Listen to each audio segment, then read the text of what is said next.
경북의 경주 근처 안강이라는 곳이 있습니다. 그곳에서 한 소년이 있었는데 이 소년이 초등학교를 졸업하고 중학교에 들어갈 돈이 없어서 진학을 못하게 됩니다.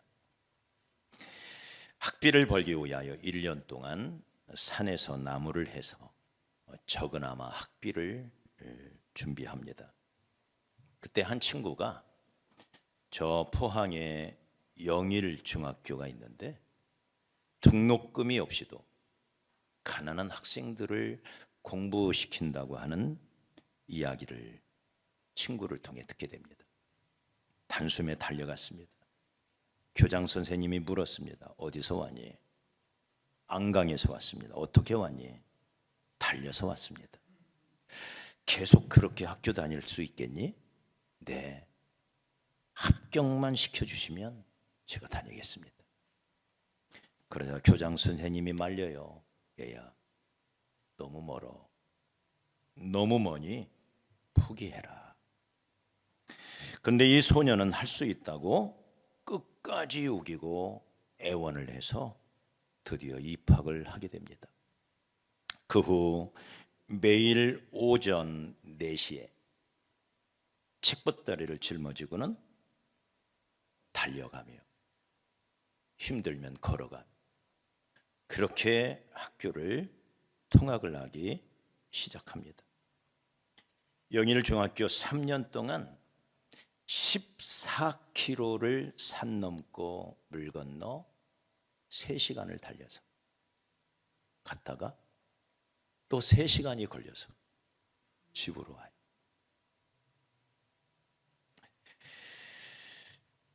그런 아들을 보면서 힘들어도 나는 공부를 꼭 할 거야. 그렇게 결심한 이 아들을 이 어머니가 기도하면서, 어머니가 믿음이 참 좋으셨더라고요. 그 어머니가 기도를 하면서 이 학교를 매일 아침 새벽에 보내요. 중학교를 졸업할 즈음에 안강에 농업고등학교 하나가 생기는데 거기에 또 장학생으로 뽑는다고 해서 들어갔는데 농업고등학교를 다녀요. 근데 시골이다 보니 이 학교 학생이 50명밖에 안 돼요. 그리고는 결국 13명만 졸업을 하고 이 학교가 3년 만에 폐교를 해요.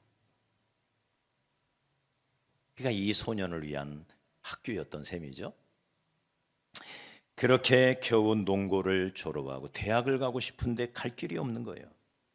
그래서 자꾸 또 찾았는데 2년제 대학 학비를 면제받는 대구교육대학 대구교대에 입학을 합니다. 2년제.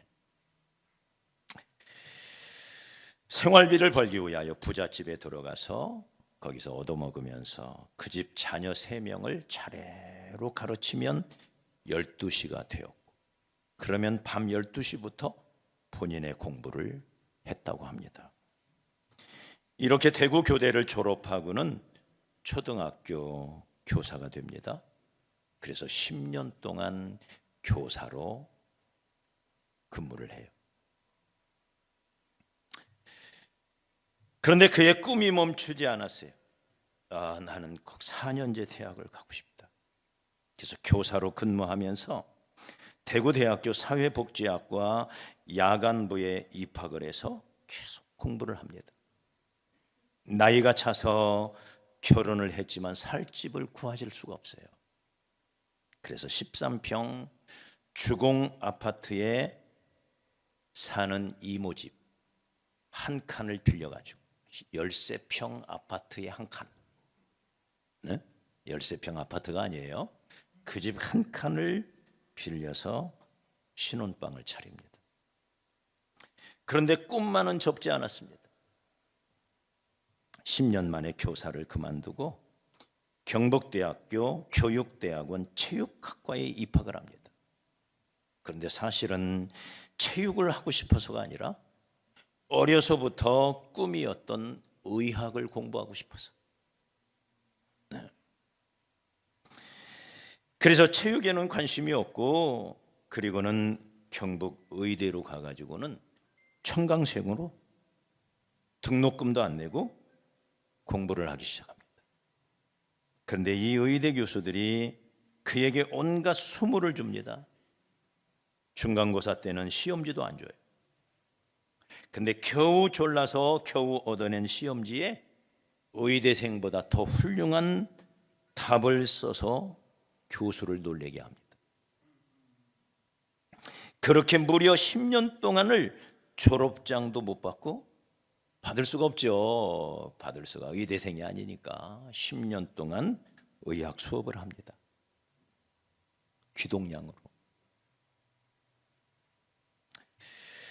그리고는 국민대학교에서 생리학 박사학위를 취득하고는 의대 졸업장도 없으면서 경북대학교 의대 연구원 겸 교사로 들어가요.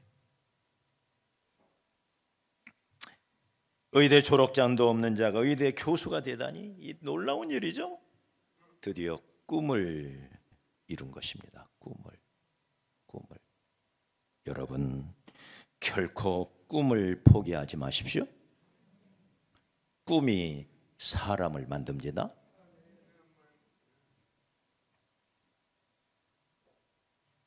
탈취자, 도둑놈, 사기꾼의 인생을 살았던 야곱이 꿈을 꾸면서 변화되기 시작합니다.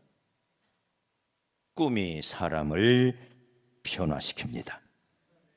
예수 믿으면 우리는 어떤 상황 속에서도 꿈을 꿀 수가 있습니다. 할렐루야. 우리 하나님은 소망의 왕이에요. 소망의 나라라 일컫는 저 천국의 왕이 우리 하나님이십니다. 그래서 소망의 하나님을 믿으면 어떤 상황 속에서도 소망이 생겨요. 꿈이 생겨요. 꿈이 내 인생을 변화시키는 연금술이 되는 거예요. 할렐루야. 다음 주가 뭐죠? 새희망 축제입니다. 꿈을 파는 시장이 열려요.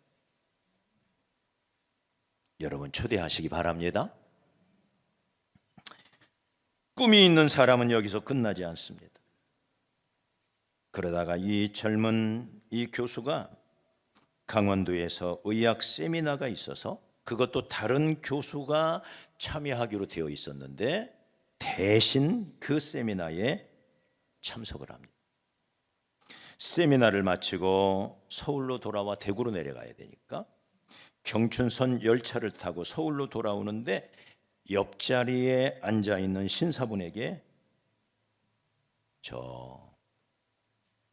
저는 교회를 다니는데요, 제가 예수 믿어보니까 참 좋아요. 제가 믿고 제가 아는 예수님에 대해서 잠시 소개를 드리고 싶은데 괜찮습니까? 네. 그랬더니 이 옆에 있는 신사가 듣는 거예요, 재밌게. 그래서 한참을 예수님에 대한 이야기를 하는데 이 듣고 있던 이분이 이렇게 말합니다. 선생님, 사실은 저도 교회 집사입니다. 그런데 저는 오랫동안 교회를 다니면서도 전도지 한 장 나눠준 적이 없는데 선생님 정말 대단하십니다. 나중에 알고 보니 이분이 연세대 교수셨습니다. 그리고 전화번호를 서로 받고 헤어졌는데 한 열흘쯤 지나 이 교수님한테서 전화가 온 거예요.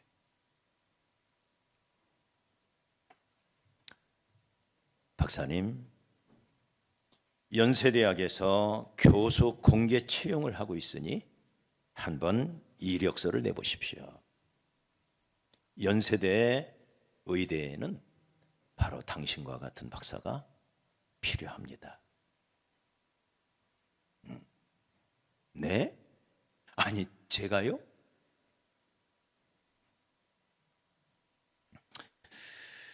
박사님 같은 사람이면 자격은 충분합니다. 제가 또 이야기를 잘 해놓겠습니다. 얼마나 반갑던지 그 길로 이력서를 써서 연세대로 보냅니다. 하지만 미국, 영국, 세계 인류대학에서 공부한 쟁쟁한 사람들이 많은데 농고를 졸업하고 야간을 거쳐서 어렵게 박사가 된, 그것도 나이가 많은, 누가 연세대에 뽑겠어요? 기대를 안 하고 있었는데 열흘쯤 지나 통보가 온 거예요. 교수로 합격했다. 통보가 온 거예요. 사랑하는 여러분, 천도제 한 장, 그것도 믿는 사람에게 내민 그것을 보시고 하나님께서는 연세대학교 교수로 채용시키는 놀라운 축복을 주신 것입니다. 그렇게 하여 이 야간대 출신 학생들에게 가장 인기 있는 강사가 돼요. 연세대에서. 그리고는 연세대를 대표하는 교수가 돼요.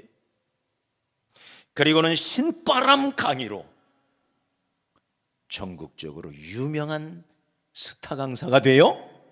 이제 누군지 아시겠죠? CF 모델로 출연해달라는 교섭이 들어오기 시작합니다. 무려 27개 회사의 CF에 출연하는 당신은 최고 신기록이에요. 이게 최고 신기록. 27개 회사의 CF 모델이 돼. 누굽니까? 황수관 박사. 이분은 입만 열면 이렇게 말합니다. 저는 전도하다가 복받은 사람입니다. 우리 옆 사람 축복합시다. 전도는 하나님이 가장 기뻐하십니다. 전도하면 복받습니다. 할렐루야. 여기 오늘 본문 고린도전서 9장 16절로 23절에는 사도 바울이라고 하는 한 그리스도인의 삶의 목표가 잘 나타나 있습니다. 여기 19절을 보면 이렇게 말합니다. 내가 모든 사람에게서 자유로우나 스스로 모든 사람에게 종이 된 것은 더 많은 사람을 얻고자 함이라. 사도 바울은 자유인이었습니다. 사도 바울은 아무에게도 구속이나 속박을 받고 살 필요가 없는 사람이었습니다. 사도 바울은 어떤 사람에게도 자신의 어떤 시간이나 돈이나 노동력을 제공해야 할 의무를 가진 사람이 아니었습니다. 그런데 그는 예수님을 만나고 나서 스스로가 결심을 합니다. 나는 모든 사람의 종으로 살아야지. 나는 자유인이야. 그러나 나는 자유를 누리며 살지 않을 거야. 나는 모든 사람을 섬기는 종이 될 거야. 나는 자유인이야. 아니야, 그렇지만 나는 사람들의 노예가 돼서 살 거야. 이 말이에요. 나는 노예처럼 살 거야. 사람들을 섬김, 사람들을 도움. 그렇게 하여 나는 더 많은 사람을 전도하고 싶다. 그 말이에요. 더 많은 사람을 얻고 싶다. 그래서 여기 22절에도 보면 내가 이렇게 사는 것은 아무쪼록 몇 사람이라도 더 전도하고 싶다. 이 열망이 있었다. 네? 몇 사람이라도 할 수 있는 대로 조금이라도 더 예수님 앞으로 전도하는 그런 삶을 살아야지. 이게 바울의 삶이에요. 사랑하는 여러분, 예수를 나의 구세주, 나의 왕, 나의 하나님으로 믿는 신자들에게는 구원의 축복, 천국의 축복, 성령을 받는 특권, 놀라운 축복을 받게 되죠. 그렇지만 사랑하는 여러분, 이런 특권과 동시에 의무가 있어요. 신자의 생활을 하는 자로서의 신앙생활의 의무가 있어요. 의무. 기도에 힘써야 할 의무가 있습니다. 예배 생활에 힘써야 할 의무가 있습니다. 봉사의 의무도 있습니다. 또 하나님이 주신 시간 중에 엿새 동안은 힘써서 주어진 직장과 가정에서 일해야 할 의무도 있습니다. 여러 가지 의무가 있지만 가장 중요한 의무가 있다면 그것은 전도의 의무입니다. 왜냐하면 우리 하나님은 전도에 관심이 있어요. 자기가 그토록 사랑하는 사람들이 마귀에게 붙잡혀 살다가 이 세상을 그냥 방랑자처럼 아무런 목적도 없이 살다가 내가 태어나 살기는 사는데 내가 왜 살아야 하고 무엇을 위해서 살아야 하고 어떻게 살아야 하는지를 모르는 인생, 그러다가 결국 마귀와 함께 지옥으로 떨어질 인생, 이게 인생이에요. 내가 누군지를 몰라요. 어디서 왔는지를 몰라요. 무엇을 위해서 살아야 하는지를 몰라요. 그러니 어떻게 살아야 하는지도 몰라요. 그저 열심히 사는 것뿐이에요. 열심히. 네. 그런 잃어버린 영혼, 자기를 잃어버린 영혼, 자기를 상실해버린 영혼, 목적을 상실해버린 영혼들, 그런 영혼에게 우리를 만드신 창조주 하나님이 그 영혼들이 다시 하나님께 돌아오기를 원하는 것, 이것이 하나님의 소원인 줄 믿습니다. 한 영혼. 그래서 성경은 이 한 영혼을 천하보다도 귀한 영혼이라고 그래요. 네. 그래서 영혼이 죽게 돌아올 때 주님은 가장 기뻐하십니다. 우리 주님이 이 땅에 오신 것도 전도하기 위함입니다. 내가 온 것은 잃어버린 자를 찾아 구원하러 왔다. 다른 마을들로 가자. 거기서도 전도하리니 내가 이를 위하여 왔노라. 모든 성과 촌에 두루 다니사 천국 복음을 전파하시며, 할렐루야. 그리고는 마지막 날 십자가에 높이 달려 저와 여러분의 모든 죄를 위하여 그 모진 십자가를 지신 이유도 우리를 구원하기 위함이었습니다. 그리고는 주께서 우리에게 그 복음, 십자가의 복음을 맡기셨죠. 온 세상을 구원하는 유일한 능력은 십자가 복음에 있습니다. 할렐루야. 그래서 우리는 이 십자가 복음으로 나라를 섬기는 사람이요, 나라를 변화시키는 사람이요, 나라를 구하는 사람인 것입니다. 무엇로요? 십자가 복음. 맞아요? 하나님은 우리에게 이 복음을 맡기신 거예요. 그래서 이 십자가 복음만이 이 나라를, 이 세상을 하나님의 나라로 바꿀 수 있음을 믿기에 우리는 복음을 전하는 사명으로 살아가는 사람들인 것입니다.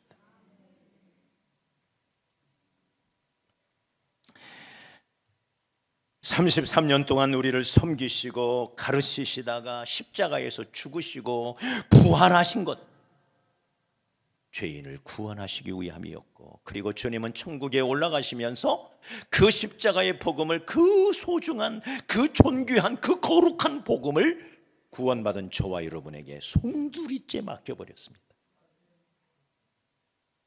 네? 할렐루야. 이 세상을 구원하는 이 무지막지한, 이 엄청난 복음을 저와 여러분에게 맡기셨습니다. 가서 만민에게 복음을 전파하라. 저는 오늘 어떻게 전도자의 사명을 감당할 수 있을까? 예수님 이후 가장 위대한 전도자였다라고 일컬어지는 이 사도 바울. 네, 그는 무엇을 위해서 살았을까? 그리고 그는 어떻게 살았을까? 두 가지. 첫째는 무엇을 위해서? 사명이죠. 사명. 어떻게? 방법이죠. 목적을 발견하고 목적을 위해서 사는 것도 중요하지만 그 목적을 달성하기 위하여 어떻게 사느냐도 중요해요. 맞아요? 자, 사도 바울은 무엇을 위해서 살았을까요? 여기 16절을 같이 한번 봅시다. 16절 시작. 내가 복음을 전할지라도 자랑할 것이 없음은 내가 부득불할 일임이라. 부득불해야 할 일. 사명이죠. 사명. 그 다음 시작. 만일 복음을 전하지 아니하면 내게 화가 있을 것이로다. 이것은 부득불해야 할 일이기 때문에 하면 좋고 안 해도 괜찮은 일이 아니라 안 하면 안 되는, 반드시 해야만 되는, 부득불해야 되는 일, 다시 말해 사명이기 때문에 이 사명을 감당하지 못하면 나에게 화가 있을 것이다. 화가. 네? 이게 바울이 가졌던 사명감. 나에게 화가 있을 것이다. 사랑하는 여러분, 전도는 은사가 아닙니다. 전도는 구원받은 모든 사람의 사명입니다. 듣든지 아니 듣든지 항상 힘써야 할 일입니다. 우리는 전하는 게 사명이에요. 믿고 안 믿고는 그들의 책임이에요.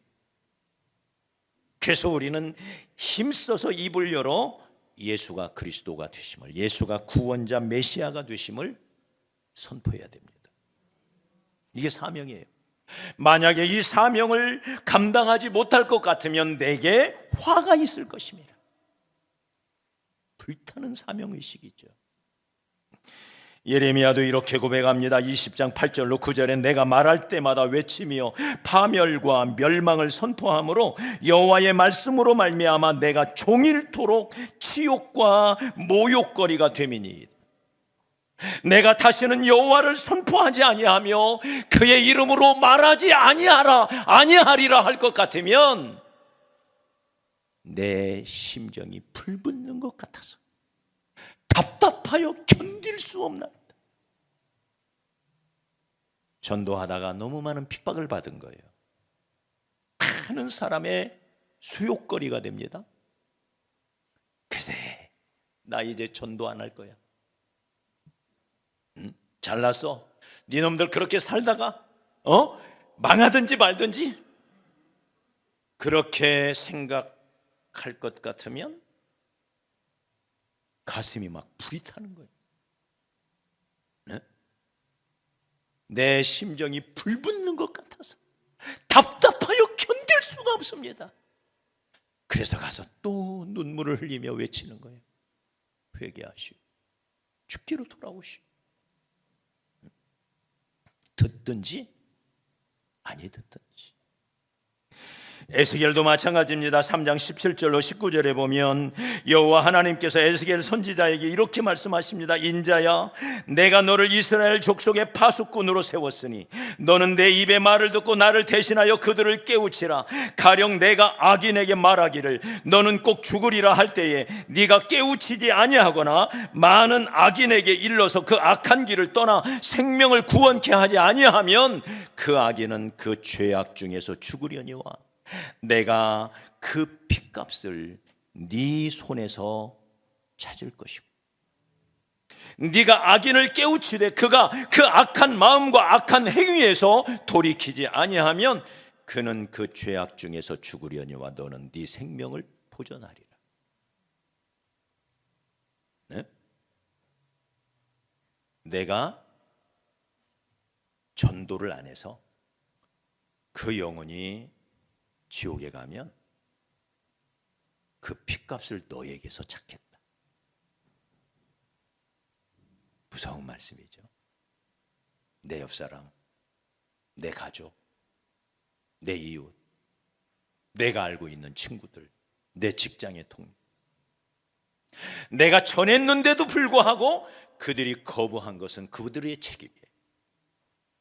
그러나 내가 전하지 않음으로 인하여 그가 몰라서 지옥으로 갔다면 그 책임을, 그 핏값을 너에게서 찾겠다.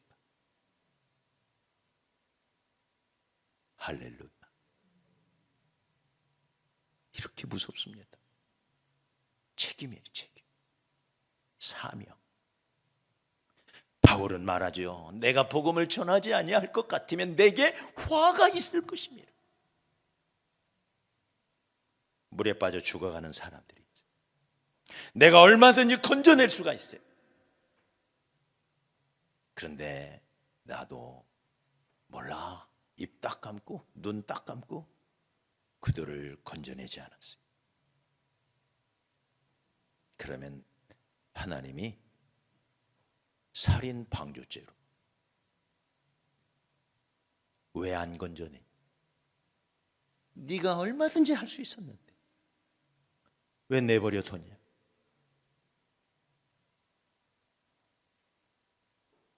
책임의식이에요. 책임의식. 사랑하는 여러분, 예수 믿지 않고 아직도 죄악에 빠져서 진리를 모르고 죄의 길을 가고 있는 그들, 죄인은 스스로 깨달을 수가 없어요. 깨달은 우리가 알려줘야만 깨닫는 법칙이에요, 이게. 그래서 전도의 미련한 것으로 영혼을 구원하기를 기뻐하시는 분이 우리 하나님이셔요. 할렐루야. 그래서 입을 열어야 돼요. 미련해 보이지만 복음을 전해야 돼요. 그때 성령이 역사해서 그 영혼이 구원받는 거예요. 저와 여러분이 그랬잖아요. 내 발로 나 예수 믿어야지 여기까지 찾아온 사람 있어요? 내 발로? 누군가의 초대를 받고 누군가 한번 교회 가보자 했기에 온 거 아니에요? 맞아요? 그렇습니다. 그러므로 사랑하는 여러분, 내가 어디에 있든지, 가정에 있든지, 학교에 있든지, 직장에 있든지, 어떤 내 사업장에 있든지, 가게에 있든지 간에 그곳에서 내게 주어진 복음의 제사장 직무, 네, 세상 사람들도 똑같이 주어진 임무를 감당합니다. 내 옆에 있는 직장의 동료도 나와 똑같은 일을 합니다. 거기까지는 똑같아요. 그러나 그들과 내가 다른 것은 나에게는 그들이 하는 일 이외에 하나님이 나에게 맡겨주신 거룩한 직무가 있어요. 구별되어진 직무가 있어요. 복음의 제사장 직무입니다. 하나님이 나를 내 직장에, 내 사업장에, 내 회사에, 내 학교에 나를 제사장으로 보내셨다. 나는 이곳의 제사장이다.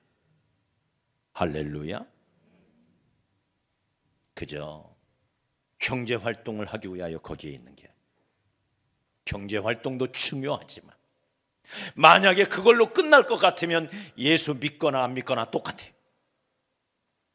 그 안에서 하나님이 나에게 맡기사 나에게 요구하시는 구별하여 주어진 직무가 또 하나가 있어요. 할렐루야. 옆 사람 축복합시다. 당신은 그 직장의 거룩한 제사장입니다.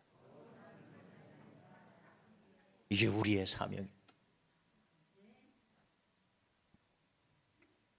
자, 그렇다면 사도 바울은 이 사명을 감당하기 위하여 어떻게 했을까요? 어떻게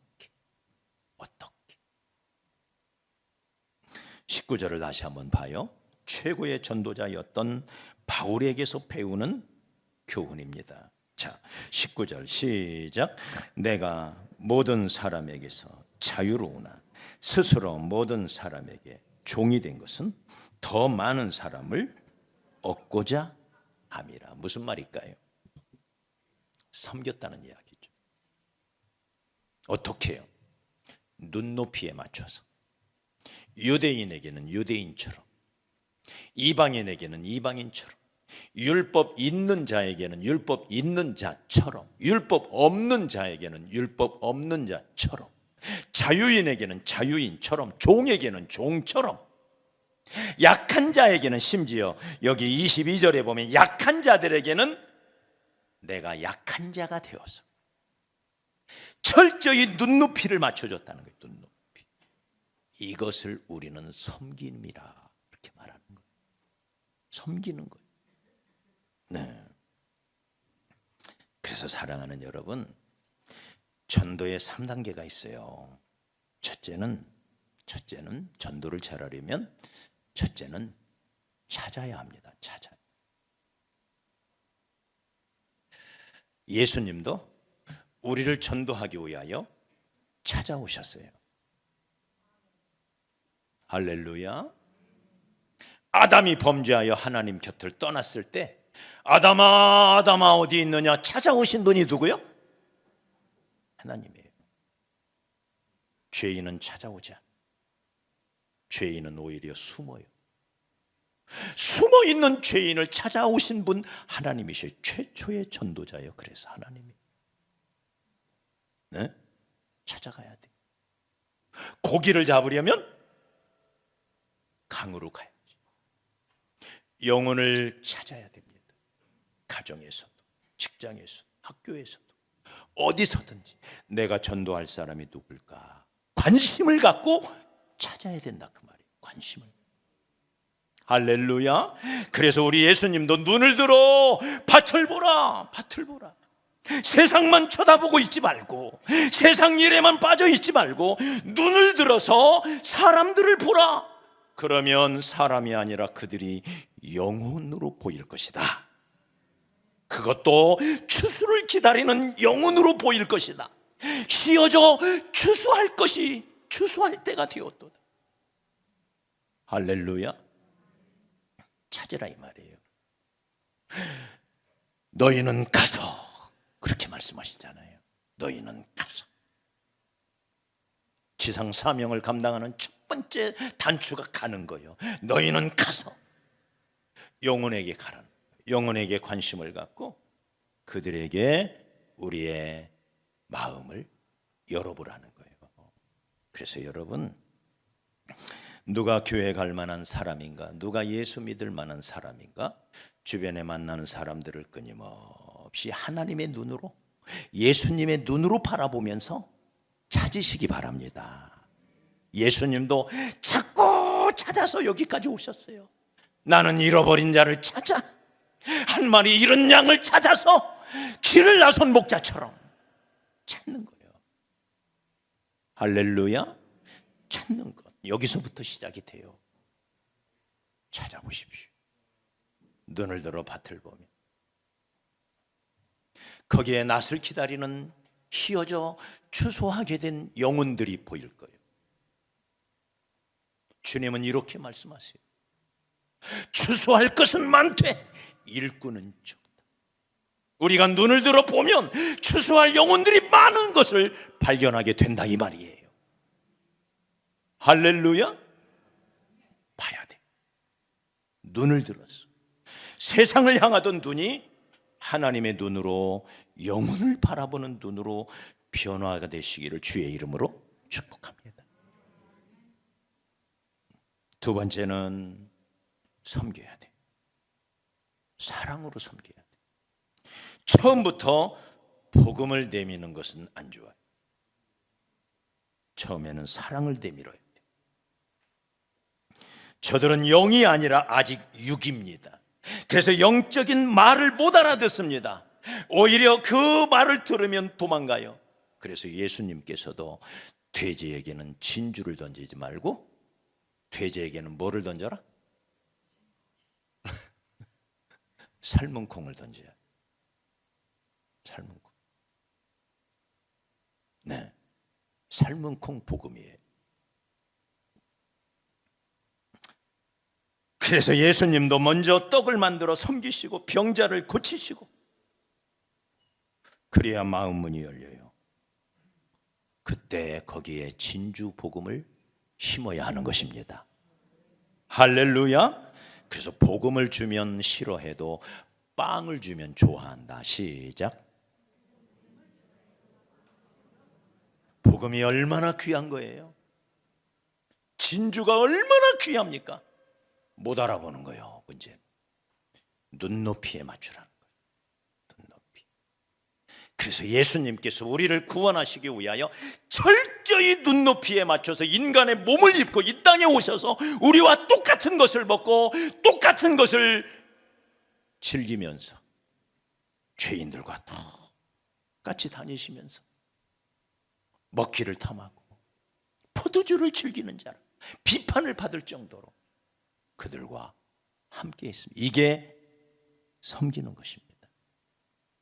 직장에서 커피 한 잔으로 섬기고 같이 칼국수라도 먹으면서 섬기고 같이 놀고 같이 먹고 할렐루야 섬기는 거예요. 그렇게 해서 마음을 얻어야 돼요. 예수님이 하셨던 거 섬겨라. 그리고 섬기기 위해서는 돈도 쓸 줄 알아라. 돈 아껴서 뭐하게? 네? 아멘. 돈 아껴서 뭐 하려고 그래요? 천국은 그거 가져갈 필요가 없어요. 거기는 황금길인데 이 땅에서 다 쓰고 죽어야죠. 맞아요? 우리 옆 사람 축복합시다. 다 쓰고 죽읍시다. 자식에게 물려줄 생각 거지를 말어. 자식 잘 살아요. 그래도 없어도 요즘은. 맞아요? 주님을 위해서 잘 쓰십시오. 주님을 위해. 저도 제 아버지 돌아가시기 얼마 전에 아버지 자식에게 줄 생각하지 마세요. 쌈나요. 아버지가 힘들게 모았으니 아버지를 위해서 다 쓰고 주십시오. 그래서 다 천국으로 가져가십시오. 할렐루야. 그랬더니 저희 아버지가 시골교회 혼자 리모델링도 다 하고 네? 그렇게 천국에 가셨어요. 할렐루야. 돈은 전도의 마중물이다. 시작. 돈 쓴 줄 알아야 전도도 잘한다. 시작. 돈밖에 없으니 돈이라도 쓰자. 시작. 더 이상 나가면 안 되겠죠? 돈 쓸 줄 알아야 돼요. 쓸 줄. 네? 사랑을 표현하는 방식이에요. 하나님이 주신 물질을 가장 귀하게 쓸 수 있는 방식이라고 저는 생각해요. 깍쟁이 소리 들으면 전도 못해요. 베풀어야 돼. 베풀어. 섬겨라. 세 번째는 초청해야 됩니다. 강권하여 데려다가 내 집을 채우라 그랬어요. 알아서 올까요? 알아서 오자. 그래서 예수님도 끊임없이 초청을 하셨어요. 수고하고 무거운 짐진 자들아 다 내게로 오라. 와보라 와보라 와보라. 초청을 하신 거예요. 할렐루야. 자기 발로 찾아오지를 못해요. 그래서 초청하는 거예요. 초청이라고 하는 것은 내가 손을 내미는 거예요. 내 손 붙잡고 와라 그 말이에요. 내 손 붙잡고. 네. 그래서 여러분 초청하시기 바랍니다. 우리가 이렇게 복음을 전하기에 힘쓰면 하나님은 우리에게 복을 준비하십니다. 전도하면 떡이 나올까요? 밥이 나올까요? 진짜? 밥 나와요? 우리 13절 한번 읽어보게요. 13절 오늘 본문 앞에 있는 13절 시작. 성전의 일을 하는 이들은 성전에서 나눈 것을 먹으며 제단에서 섬기는 이들은 제단과 함께 나누는 것을 너희가 알지 못하느냐. 14절 이와 같이 제단에서 열심히 섬기는 사람들은 제단에서 먹을 것이 나온대요. 이와 같이. 그 다음 계속 읽어요. 시작. 주께서도 복음 전하는 자들이 복음으로 말미암아 먹고 살리라 그 말이에요. 복음으로 말미암아 먹으리라 그 말이에요. 그래서 전도하면 빵이 나와요? 나온다고 그랬잖아요. 나온대요. 내가 왕이라면 누구에게 상을 줄까요? 하나님 나라가 이 땅에 임했을 때 누구에게 상을 줄까요? 하나님 나라를 세우는 일에 힘쓴 사람, 그들이 상 받는 거 아닙니까? 맞아요? 하나님을 가장 기쁘시게 한 사람, 죽은 영혼을 살려내는 사람, 생명을 건져내는 일에 힘을 쓴 사람, 정말 가치 있는 인생을 산 거죠. 그들에게 하나님이 상 주시는 것은 당연한 것입니다. 저는 오늘 황수관 박사 이야기로 시작했습니다. 전도하다가 복 받은 사람, 전도하다가 팔자 고친 사람, 전도하다가 땡 잡은 사람. 누구? 황수관 박사. 하나님이 가장 기뻐하시는 일에 힘쓰는 우리 밝은빛 교회가 되기를 소원합니다. 그리고 저와 여러분이 되기를 소원합니다.